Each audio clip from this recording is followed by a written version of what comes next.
today's news. CBS News on the Hour, presented by Indeed.com.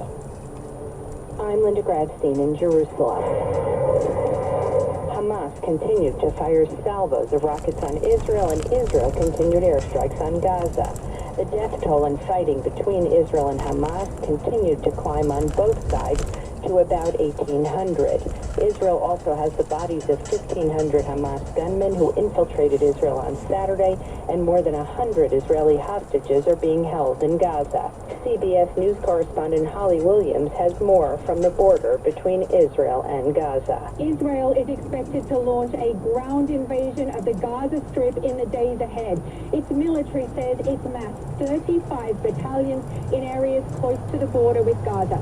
And last night, Hamas threatened to execute the hostages that it's holding. I'm Linda Gradstein in Jerusalem. Now with more Middle East coverage, here's Peter King. President Biden will address the nation in about 2 hours. CBS News has learned that he'll reiterate U.S. support for Israel and offer reassurance that the U.S. will continue that support with aid and with help in obtaining the release of dozens of hostages that Hamas claims to have taken. Some Americans may be among those hostages, including this man's son, who's been missing from a kibbutz where the family lived. We are a community of 400. At the moment, we know of 160 survivors.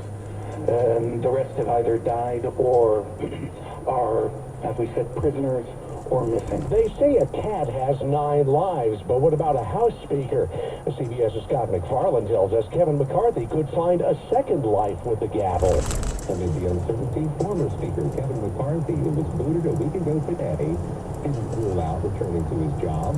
Multiple Republicans told CBS News they would support McCarthy coming back, but he'd still likely come up short without the support of those 8 defectors who voted him out last week. For many, this summer felt like the hottest ever, and a new report says it may only get worse. It's CBS's Jim Crusulo. Billions of people could struggle to survive in intense heat and humidity within this century as temperatures continue to rise. That's the numbing conclusion of a new study by researchers at Purdue and George Mason Universities. They concluded the brutally hot weather could include areas such as the Midwest. The moment the jackpot keeps rising for hopeful Powerball players like this woman in Jacksonville, Florida. How many times have it rolled over and over and over and over? 35 times to be exact, after nobody matched all the numbers last night. So tomorrow's jackpot starts at $1.73 billion. This is CBS News. Well, that's today's news. Today's news. I didn't hear any good news, did you? I didn't think so. I guess it's all about perspective. The glass is half full.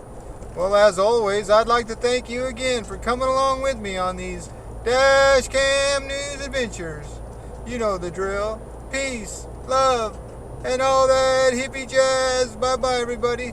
It's 64 degrees outside.